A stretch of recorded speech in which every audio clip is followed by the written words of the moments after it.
That's Mike. News at 9. नमस्कार, let's mic news at 9। पश्चिम एशिया में ईरान इजराइल अमेरिका संघर्ष में 2 सप्ताह के अमेरिका ईरान संघर्ष विराम के बावजूद पिछले 24 घंटों में तनाव बढ़ गया है। इजराइल ने लेबनान में भारी हवाई हमले किए, जिनमें कम से कम 200 से 250 लोगों की मौत की खबर है और 1000 से ज़्यादा घायल हुए हैं। हमलों में हिजबुल्लाह के प्रमुख नेता के निजी सचिव समेत कई ठिकानों को निशाना बनाया गया है, जिसके बाद हिजबुल्लाह ने इजराइल की ओर रॉकेट दागे। ईरान ने इसे संघर्ष विराम का उल्लंघन बताया और कहा है कि लेबनान पर हमले रुकने चाहिए। उधर अमेरिका और इजराइल का दावा है कि संघर्ष विराम में लेबनान शामिल नहीं है। ईरान ने स्ट्रेट ऑफ हॉर्मुज को अस्थायी रूप से बंद किया, फिर वैकल्पिक रूट की बात की, जिससे तेल की कीमत $97 प्रति बैरल के ऊपर पहुंच गई। अमेरिकी राष्ट्रपति डोनाल्ड ट्रंप ने चेतावनी दी कि अगर ईरान पूरी तरह अनुपालन नहीं करता तो सैन्य कार्रवाई तेज होगी। ईरान के मंत्री ने कहा है कि फैसला अमेरिका को करना है, या तो संघर्ष विराम या इजराइल के जरिए जारी युद्ध। दोनों पक्षों के बीच पाकिस्तान में होने वाली बातचीत अब अनिश्चितता के बीच शुरू होगी। भारत में इजरायल के राजदूत रुबीन अज़ार ने कहा है कि उनका देश पाकिस्तान को भरोसेमंद पक्ष या विश्वसनीय मध्यस्थ नहीं मानता। दिल्ली में एक न्यूज़ एजेंसी से बातचीत में अमेरिका ईरान संघर्ष विराम वार्ता में पाकिस्तान की भूमिका पर टिप्पणी करते हुए अज़ार ने कहा है कि अमेरिका ने अपने कारणों से पाकिस्तान की मध्यस्थता सेवाओं का इस्तेमाल करने का फैसला किया है। उन्होंने जोर दिया है कि इजरायल के लिए सबसे महत्वपूर्ण बात यह है कि वह अमेरिका के साथ नतीजे की दिशा और मूल भावना पर तालमेल बनाए रखे। यह बयान ऐसे समय आया है जब अमेरिका ईरान के बीच हाल ही में 2 सप्ताह का युद्ध विराम हुआ है और पाकिस्तान खुद को मध्यस्थ बताने की कोशिश कर रहा है।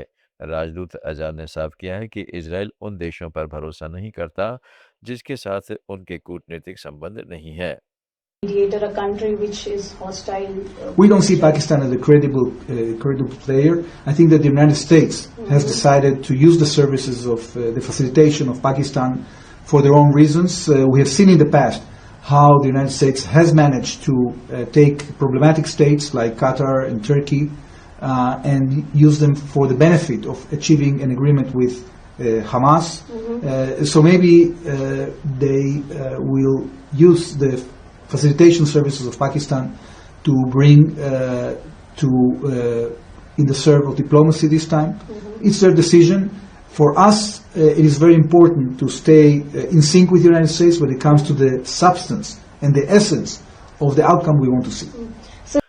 विदेश मंत्रालय के प्रवक्ता रणधीर जायसवाल ने दिल्ली में प्रेस ब्रीफिंग में बताया है कि भारत पश्चिमी एशिया के हालात पर लगातार नजर बनाए हुए है और क्षेत्र के देशों के साथ संपर्क में है। इसी बीच विदेश मंत्री डॉक्टर एस जयशंकर 11 से 12 अप्रैल तक संयुक्त अरब अमीरात के आधिकारिक दौरे पर जाएंगे।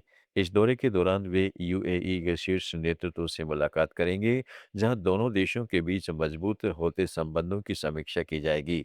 साथ ही भारत और यूएई के बीच व्यापार रणनीतिक साझेदारी को और गहरा करने पर भी चर्चा होगी। इस दौरे को क्षेत्रीय और वैश्विक हालात के बीच काफी अहम माना जा रहा है। We are closely following the developments in West Asia. We continue to engage with countries in the region. As you would have seen our press release earlier yesterday, External Affairs Minister will pay an official visit to the United Arab Emirates from 11th to 12th April 2026. During the visit, he will meet the leadership of the UAE to review close cooperation and deepen the comprehensive strategic partnership between the two countries. We are also reaching out to other countries in the GCC region. Our Minister of Petroleum is also visiting the region. As you would have seen, he is paying an official visit to Qatar on 9th and 10th. समाचारों में फिलहाल इतना ही। जुड़े रहिएगा let's mic के साथ। आप सुन रहे थे let's mic more than radio. Follow कीजिए हमें हमारे सोशल मीडिया प्लेटफॉर्म्स पर। It's time for news. It's time for more than radio. Presenting the first radio news app, Let's Mike. Let's Mike, a news-based app on your phone where you get to watch and listen news, talk shows, interviews, radio show podcasts. On